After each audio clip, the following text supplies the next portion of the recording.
Hey everybody, that's Colin.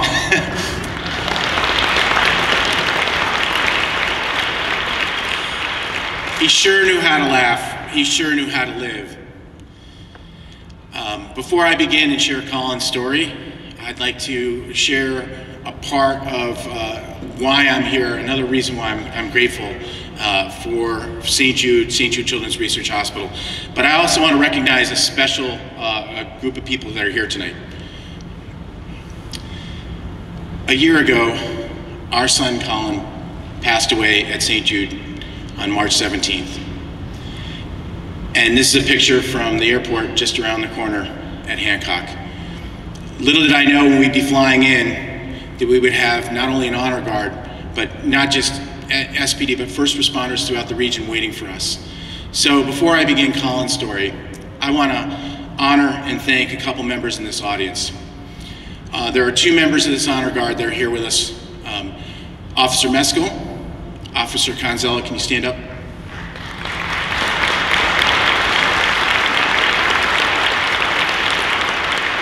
Chief Barber, can you stand up?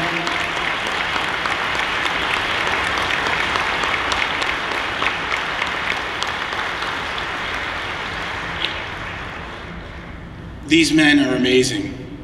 First responders are the heart and soul of any community, and they were there at the time of our greatest need. When we flew back here, the last thing on my mind was how we would be greeted. My grief was so deep that when I saw out the tarmac that there was a group of officers and policemen and first responders waiting, it lifted me up. It gave me the feeling that I wasn't alone. So I am eternally grateful for the support that they've given my family. But let me get to how, in a moment, he was inspired to become a police officer.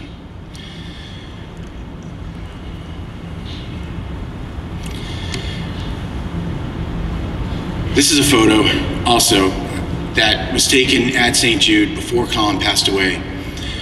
Officer Meskel and Officer Gonzella drove over 1,000 miles straight to see Colin.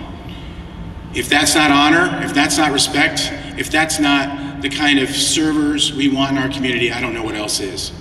So thank you guys. One last time, thank you so much.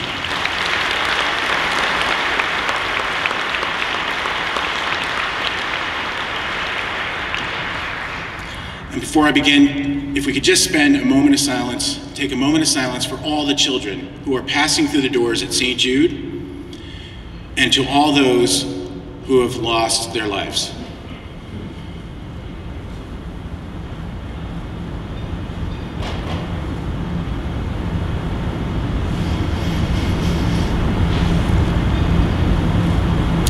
No child, not one, should die in the dawn of life.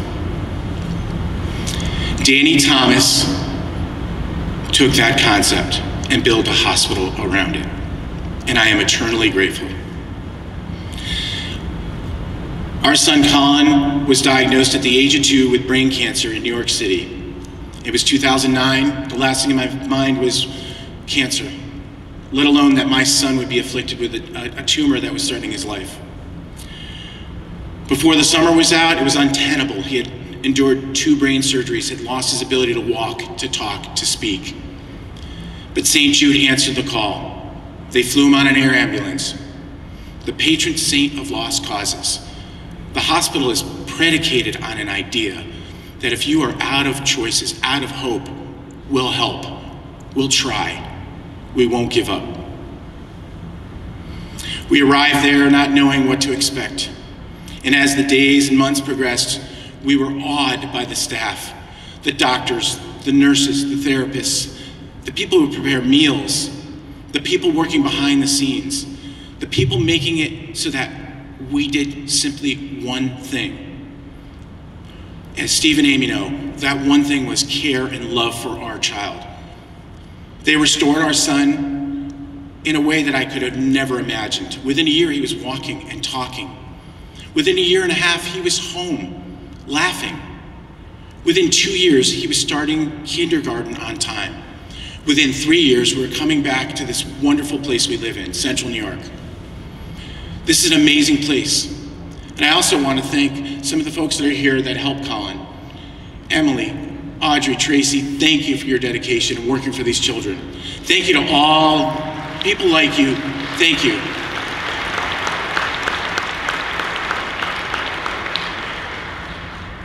Your service to my son was so amazing. Your love, your dedication meant so much to us.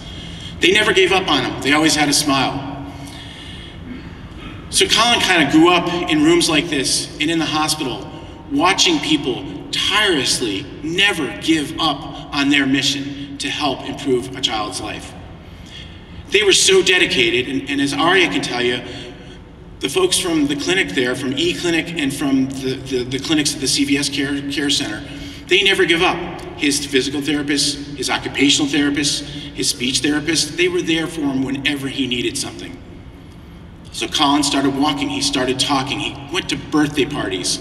We celebrated huge milestones. More importantly, and as all you know, at the end of the day, when somebody's sick, the most important thing are those little moments you spare. You spend those little moments enjoying every bit you can. There was some warning in the future that it might come back, and it did. But that didn't stop Colin. No matter what, he always had an optimistic approach to life. He always saw the bright side, and he always had a joke. Knock, knock. Europe. No, Europe-oo. So it was when that time came, when his cancer came back after 5 years, it felt like the most insidious, the most cruel thing that could happen. We had thought we had dodged the bullet. That video that was showed before was from Boston. That computer I was on was communicating to St. Jude, because that was the day we were told by another group of doctors there was nothing we can do. We had to pack our bags, leave Boston, and go back to St. Jude into Memphis. Before another year was out, Colin had endured more brain surgeries. But let's just fast forward to a whole other concept. Colin knew how to live life. Colin's dream was to be happy and to serve others. And again, he learned that from the nurses, the doctors, everybody there standing by his side, getting him better. So it was no surprise that after he was re-irradiated and had his 6th brain surgery, that he turned to me and said, "Daddy, I want to become a policeman." I said, "Well, sure, we'll look into it." We get back to Ithaca, and we met with John Barber at a picnic, and Colin went right up to him and said, "I want to be a policeman. I have a tumor in my head, but I want you to put me to work." And John, he kind of threw you off, and John looked at Colin, and as professionally as he possibly could, being thrown off, said, "You got it, buddy." And Colin, he said, "I'll give you a tour," and said, "No, I want a job." Well, that turned into an amazing relationship. Thank you, Chief Barber. Thank you so much.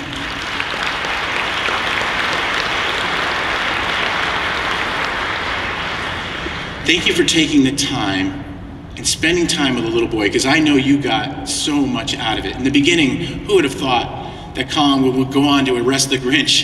Who would have thought that Colin would instill in new hires the importance of what it is they're doing to serve and help other people? Who would have thought that Colin would go on to help with toy drives? Tom, thank you. Thank you for honoring Colin. Who would have thought that these guys would have started an honor guard to honor fallen policemen throughout the state?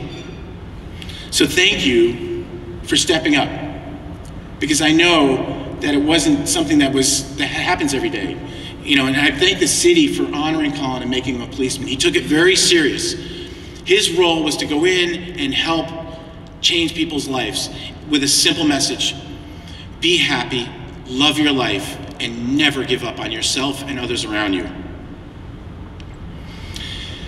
When it came time to approach a bucket list, we were so full of memories and experiences that we had a well to go to dive into. That well filled us full of so much. We weren't as desperate as one would think with a child that we knew was going to die. Most important to us is that we knew there was a community behind us. And we knew that Colin, with his attitude, would enjoy life. And that life was sponsored in a room like this. These events that you attend make a difference. They make a difference in Arya's life, in Jake, in members of this community who are given another shot. Parents like me want one thing, simply to enjoy as much time. Any of you who have had somebody face cancer and battle cancer have that same feeling, to simply spend as much time as possible.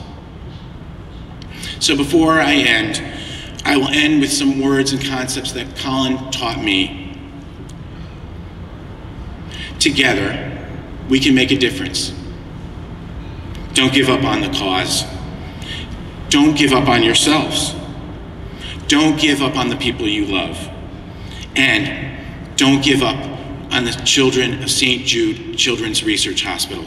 And before I end, I'll let Colin get the last word.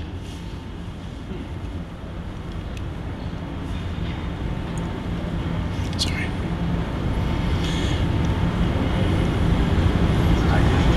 Do you have any other wishes? What? Do you have any other wishes? Yeah. What? Medical, and I really want people to enjoy their life. That's the really important thing about me. And I reached my destiny to help nature live. Wow. And I would like. Thank you.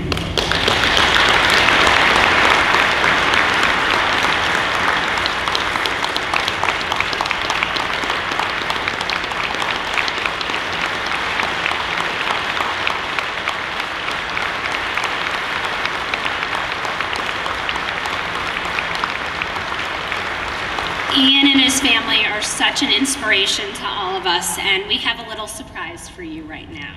Right now, we would like to invite Michael Meskill and Thomas Kinsella from the Ithaca Police Benevolent Association. If you can join us, please come over here and join us. The Ithaca Police Benevolent Association would like to donate the money raised from their annual First Responder Charity Baseball Tournament to St. Jude in honor of Officer Colin, $3,900 for the kids of St. Jude. Thank you so very much.